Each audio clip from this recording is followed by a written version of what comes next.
Congress is trying to protect your vote, and they have already passed funding bills that might cover a lot more than you may want them to. All this and more in today's episode. I'm Joel Whitmire, and this is the Freeman's Podcast.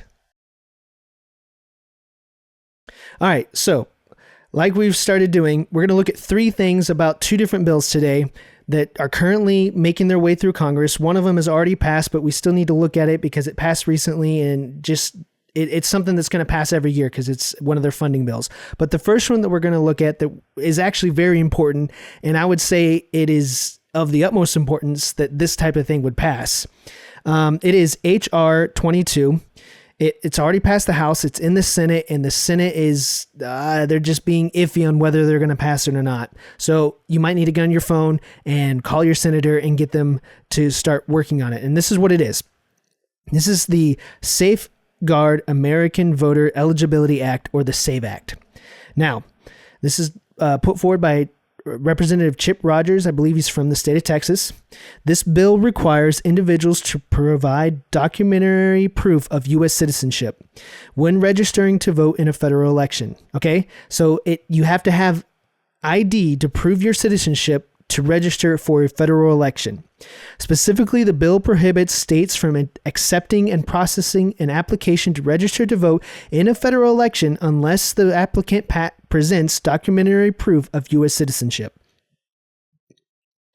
The bill specifies what documents are considered acceptable proof of U.S. citizenship, such as identification that complies with the Real ID Act of 2005 that indicates U.S. citizenship. So we already have a law. The Real ID Act of 2005 already tells us what methods of identification would work in this bill to prove that you're a citizen so you can vote in a federal election. Further, the bill 1 prohibits states from registering an individual to vote in a federal election unless at the time of the individual applies to register to vote, the individual provides documentary proof of U.S. citizenship. And 2 requires states to establish an alternative process under which an applicant may submit other evidence to demonstrate U.S. citizenship. Okay, so basically what that's saying is that this law, the federal government is going to prohibit states from registering an individual to vote in a federal election unless that individual applies to register to vote. When they apply to register to vote, the individual provides documentary proof of U.S. citizenship. Okay, so if they can't do that, then this law, if it becomes law, would prevent states from accepting an application for somebody who can't prove that they're a citizen. And it would also, too, again, the second part of that was it requires states to establish an alternative process under which an applicant may submit other evidence to demonstrate U.S. citizenship. Man, it is really hard to say citizenship after saying U.S. I challenge you to say that 10 times fast.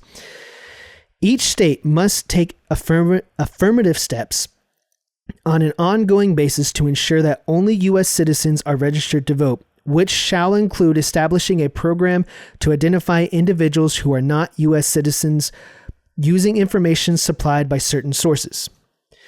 Additionally, states must remove non-citizens from their official list of eligible voters, and I think that's fantastic. States would then, if they have people who are not eligible, they aren't citizens on their rolls, they have to be removed. The bill allows for a private right of action against an election official who registers an applicant to vote in a federal election, who fails to present documentary proof of U.S. citizenship. The bill establishes criminal penalties for certain offenses, including registering an applicant to vote in a federal election who fails to present documentary proof of U.S. citizenship. All right, so that's setting up penalties for states, for people in states who are knowingly accept an applicant that doesn't have the right documentation to show that they are U.S. citizens. Again, the other thing was that the bill allows for a private right of action against an election official who registers an applicant to vote in a federal election who fails to present documentary proof of U.S. citizenship, meaning that these people, if they do allow somebody to register to vote without the right documentation, they can be brought up on charges. So how does this bill match up with the Constitution? Now, this is something that's pretty cool. The House of Representatives has a rule that every bill that comes forward has to show what constitutional authority, where in the Constitution gives them authority to pass this bill. Now, Chip Roy, he really knows his Constitution because his was huge. and his reasoning for why this bill is constitutional. And I have to say, of everything we've looked at so far in this podcast, this is probably this is the few so far that I'm like, yeah, this is absolutely within their jurisdiction, and I agree with this policy, and it should happen. So HR 22, the SAVE Act, is that where they get their authority in the Constitution. Congress has the power to enact this legislation pursuant to the following. Article 1, Section 4, Clause 1, and it states, the times, places, and manner of holding elections for senators and representatives shall be prescribed in each state by the legislature thereof, or the state government gets to decide that. But the Congress, the federal Congress, may at any time by law make or alter such regulations. So Congress has the authority to make laws and regulations that apply to how federal elections are done. Also, Article 1, Section 8, Clause 4, to establish a uniform rule of naturalization. That is one of the powers listed in those 18 powers that the federal government has. We've talked about that in another episode. In Article 1, Section 8 was where Congress gets the majority of its power that affects us, that doesn't deal with internal things, but has to do with how the rest of the country is going to act, and it applies to the rest of the country. And one of those powers is that Congress has the power to establish a uniform rule of naturalization, to talk about citizenship and how citizenship is going to work in our country. Article 1, Section 8, Clause 18, this is the necessary and proper clause, and it states, to make all laws which shall be necessary and proper for carrying into execution the foregoing powers and all other powers vested in this Constitution in the government of the United States or in any department or officer thereof. Meaning they can make laws that help the functions of the other powers listed in the Constitution. They can pass necessary and proper laws that help those other powers actually become functional and actually do what they're supposed to do. And then Mr. Representative Roy, he listed out the 15th Amendment, the 19th Amendment, and 24th Amendment, and those all deal with how U.S. citizens vote in the United States. And then the 26th Amendment, which is what gave the right of citizens of the United States who are 18 years of age or older the right to vote. So the single subject of this legislation is to require states to obtain documentary proof of U.S. citizenship to register an applicant to vote in federal elections. And from everything listed out here, this lines up with the Constitution. It lines up with the powers listed in Article 1, Section 8, but also Article 1, Section 4 that gives Congress the power to make laws and regulations for elections. So is it constitutional? Yes, this is a constitutional law. Now, how does this affect our liberty, our rights, and from a biblical worldview, but also how does it affect you as an individual in your community? So this is great for liberty. In other episodes, we've really done deep dives on liberty, and I invite you to go find those on YouTube, Spotify, Amazon Music, or Apple. And we do me and a friend of mine, we really dig into what is liberty. And liberty, just as in a nutshell, liberty is not a license to do whatever you want. It's the ability and responsibility to do all that God says is right and good, and to enjoy all that God says and has given us to enjoy without interference from individuals or government.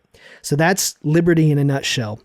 This is great for liberty. This protects the rule of law. It protects our elections, which are a huge part of how our liberty is protected in this country. And as liberty is a gift of God, this is a great good that our elections be protected. So this bill, the SAVE Act, it follows the rule of law. It's within the bounds of the Constitution. It provides order and certainty where it was in the past and is right now. Without this law, it's open to abuse and oppression. So from a biblical worldview, again, order, liberty, it's all good. Selecting leaders is fundamental to being a free people. And if it is not being done lawfully, then there is chaos. This bill, the SAVE Act, seeks to minimize the chaos caused by those who weren't following the laws that were already on the books that only U.S. citizens should vote in federal elections. Period. And I think only U.S. citizens should vote in state elections too, but that's for the states to decide. So, SAVE Act, great. It's constitutional. It lines up with the biblical worldview. We looked at the details of it. This is a great bill. It needs to pass. I would invite you, get on the phone, get in touch with your senators, be respectful, be kind, but call on them to get this bill passed. Now, the second bill that we're going to look at, this has actually already became a law. So it was HR 7148, and it's an appropriations bill. So, and more than just for one thing, it's a Consolidated Appropriations Act. This bill provides for fiscal year 2026 appropriations to several federal departments and agencies. And all that means is that this bill is telling how these departments and agencies are going to be funded and how much they're going to be funded. It also extends various expiring programs and authorities, which is super vague and that frustrates the daylights out of me. Specifically, the bill includes 3 of the 12 regular fiscal year 2026 appropriation bills or funding bills. So so there's every year there's 12. This is 3 of them. The Department of Defense Appropriations Act of 2026 is included in this consolidated bill. The Department of Labor, Health and Human Services, and Education and related agencies and appropriations. And the third one is the Transportation, Housing and Urban Development and related agencies and appropriations act. So all 3 of those different appropriations bills are all together in this one. Now, the departments and agencies funded in the bill include the Department of Defense, the Department of Labor.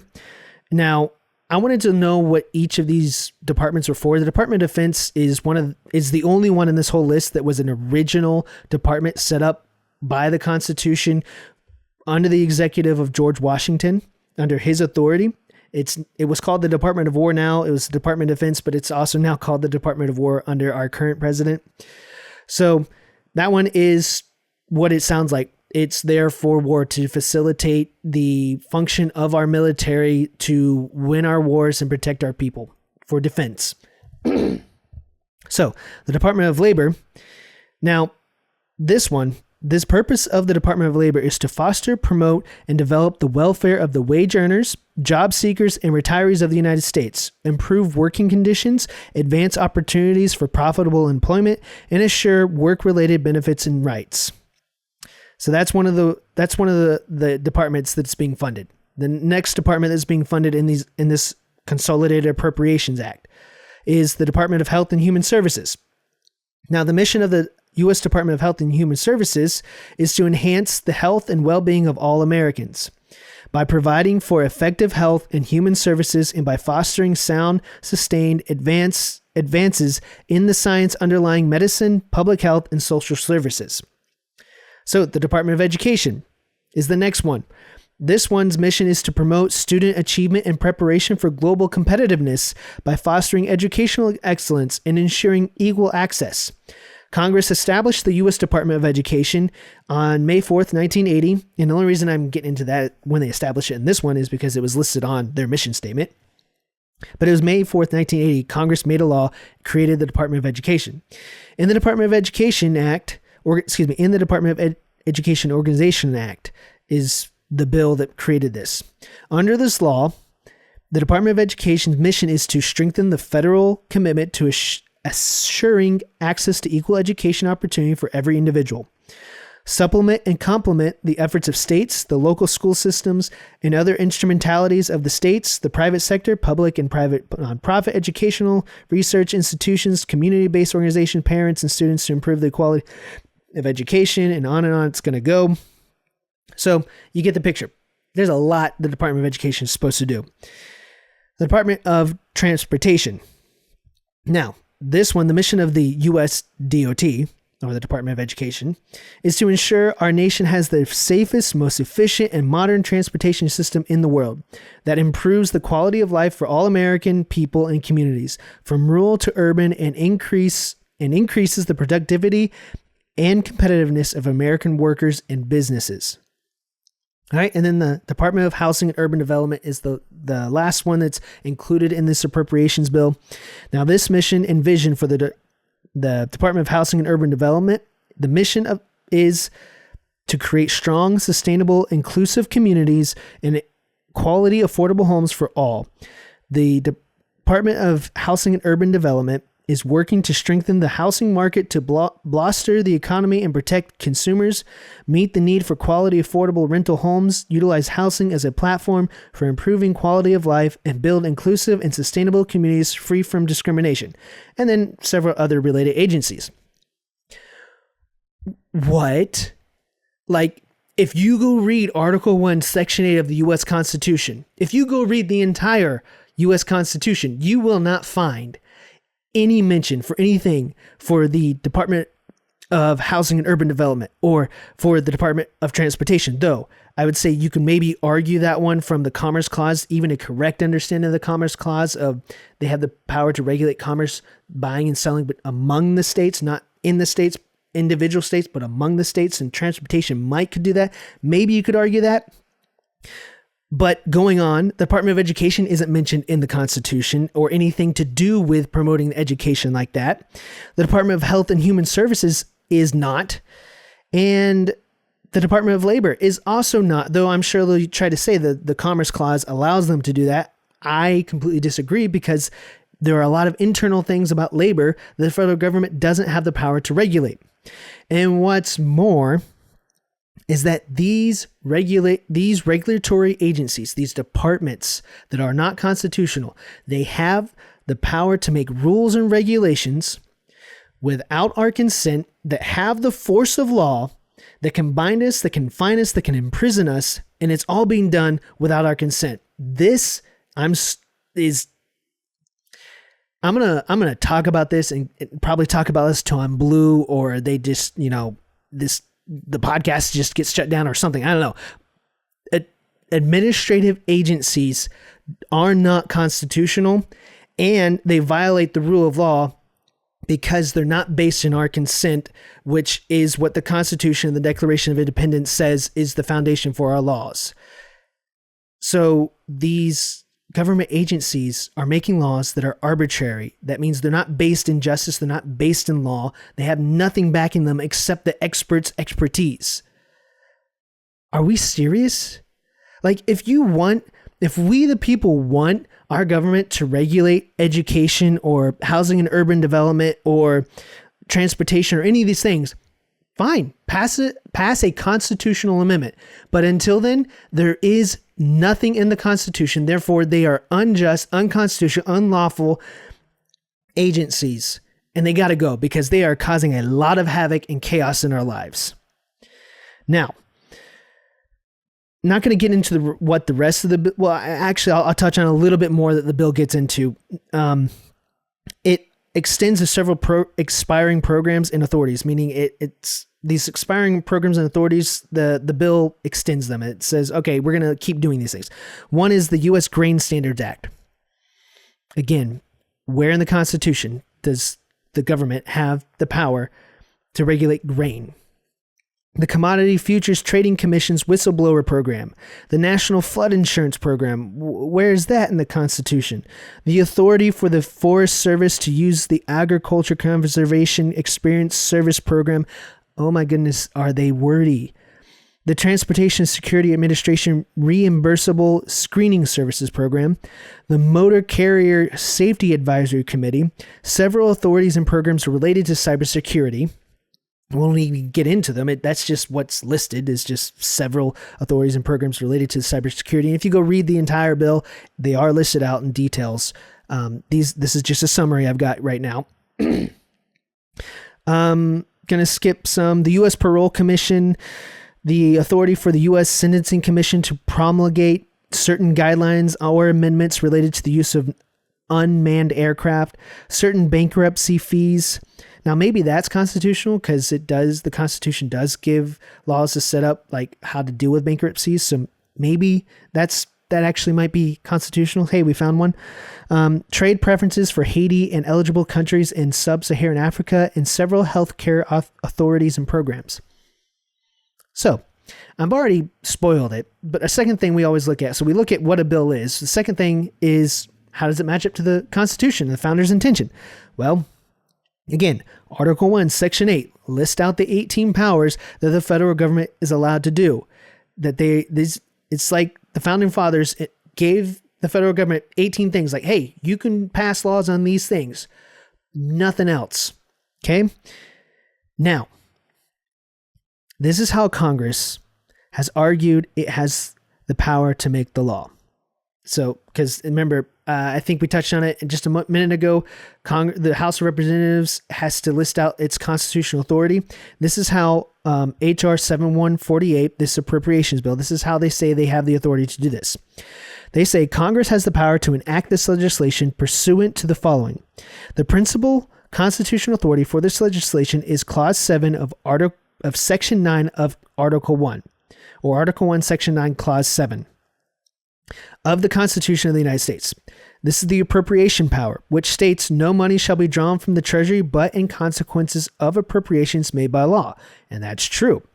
In addition, Clause 1 of Section 8 of Article 1 of the Constitution, or as the way I like to say is Article 1, Section 8, Clause 1, the spending power provides that Congress shall have the power to pay the debts and provide for the common defense and general welfare of the United States. All right, I'm going to touch on that in just a moment. Together, these specific constitutional provisions establish the congressional power of the purse, granting Congress the authority to appropriate funds to determine their purpose, amount, and period of availability, and to set forth terms and conditions governing their use. All right. Congress does have the spending power. And yes, the Constitution does say Congress has the power to pay the debts and provide for the common defense and general welfare of the United States. That is absolutely true. What is not true is that Congress has the power to determine the purpose of, or to determine what the general welfare is.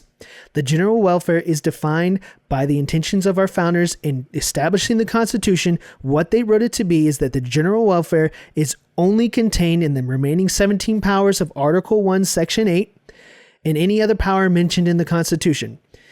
That is it. That is all the general welfare means. And so for Congress to say we have the power to determine the purpose of funds for the general welfare and we get to define what the general welfare is, that means there's no limitation on Congress. They can literally fund or defund anything. That is not constitutional. That is not the idea of limited government, which we'll get into in a few minutes here. No, the Constitution gets to determine the purpose of the funds, not Congress. Again, Congress only gets to determine the use of these funds in so much as those purposes of the funds abide by the remaining 17 powers listed in Article 1, Section 8. And just to reiterate that. So the spending power for the common defense and general welfare, yes. And that's when they are funding the Department of Defense. Yes, they have the power to spend for the common defense. That's great. That's constitutional. So that one, we can check that one. General welfare, again, it is limited. It is only within the limits and as defined by the rest of the 17 powers in Article 1, Section 8. It is not whatever Congress gets to determine the general welfare is. So the funding for all those other administrative agencies that don't have anything to do with any of the powers listed in the Constitution, it's unconstitutional to fund them. It's unconstitutional that they exist. Congress does not have the power to let an administrative agency set guidelines that end up having the force of law. And they especially don't have the power to fund those agencies. Most of these agencies that are funded by this bill regulate things and functions well beyond the limits of Article 1, Section 8 of the U.S. Constitution. And so other than, again, the Department of Defense, and maybe you can say the Department of Transportation because it kind of deals with things that go across state lines among the states. Other than that, none of the rest of this is constitutional. So the third thing that we look at, we've looked at what the bill is. We've looked at, is it constitutional? The third thing is how it affects liberty and rights under God, how it, from a biblical worldview, we're going to look at how it affects your liberty and rights and how it affects you as an individual and your community. So providing for the common defense is an essential duty of our federal government and any government, and it has the power to do that from the Constitution. And I would say more than that, from a biblical worldview, Romans 13 says that God has instituted government to be his servant for our good, to punish evil and reward good. And part of that is defending the people. So providing for the defense, that lines up with a biblical worldview. providing for things like the Department of Labor, the Department of Health and Human Services, the Department of Education, the Department of Transportation, and the Department of Housing and Urban Development. These are not essential duties of our federal government or any, well, I can't say any government because you could break down in the states, maybe if the people want that in the states, but these are not essential duties. They are not constitutional duties of our federal government. And Congress does not have the power to make agencies that can make rules and regulations that have the force of law without our consent. And B, it does not have the power to keep funding these agencies that are not constitutional to begin with. If we continue to allow the federal government to function outside of its constitutional boundaries, all in the name of, well, it's just the way it's always been done. Like, it's been this way for years. If we keep doing this, how are we free? How do we actually have true freedom? The freedom that God gave us as individuals.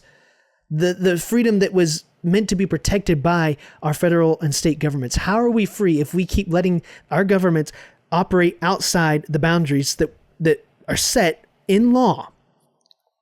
The principle of the rule of law is found all throughout Scripture. And Deuteronomy 17:14 through 20 is where God sets up the law for the king. And we can take the principle from that to apply to government, that the king had to abide by the law. Well, our government needs to abide by the law. That is a biblical worldview. That is a biblical principle. This principle of the rule of law, again, is found all throughout Scripture, and Christians should be of the first people to stand up for the rule of law. Because the rule of law protects our God-given rights and liberty, we should demand that the rule of law, out of love for our neighbors, we should demand that the rule of law be maintained so that the rights and liberty of our families and our neighbors aren't violated. They're actually protected. That's what happens when we have the rule of law. But when we let Congress and the federal government function outside those boundaries, again, it destroys these things. When society functions by rules, by laws that we have all consented to, and more than that, that are based in biblical principles, people can be free and they can flourish, and that is a good thing. And I believe that is what God wants. And that's why God instituted government in the first place. So we as a people should work to get our governments back within the boundaries of our laws. And again, if we need or feel like we need the government to do any of these, any of these functions, transportation, housing, urban development, health and human services, fine, we can have that debate and pass a constitutional amendment. But without that, it's got to stop. It's got to stop, guys. All right. So that's all we're going to cover in today's episode. Remember, we covered the SAVE Act. It's so important that passes. Without our elections being protected, that people have to be citizens to vote, there's only chaos. It's only going to cause trouble, and and that starts violating our liberty really fast, because our elections, which are vital to a free people, aren't secure. And the other thing is this appropriations bill. And again, this is only 3 of the 12 that pass every year. Only one of the things is really constitutional. Maybe you can argue something for transportation, but other than that, it's not constitutional. And we need to put a stop. We need our representatives to put a stop to this unconstitutional lawless acts. So that's all we got today. I hope you guys found that this was helpful. If it was, please like, subscribe, share with a friend, hit that bell so you can get notifications. And yeah, we appreciate it. God bless y'all. Thank you for listening to the Free Man's Podcast. Be sure to like and subscribe for more great episodes coming your way soon. For more information and to sign up for exclusive bonus content, you can visit our website, thefreemanspodcast.com. Thanks again for listening, and God bless y'all.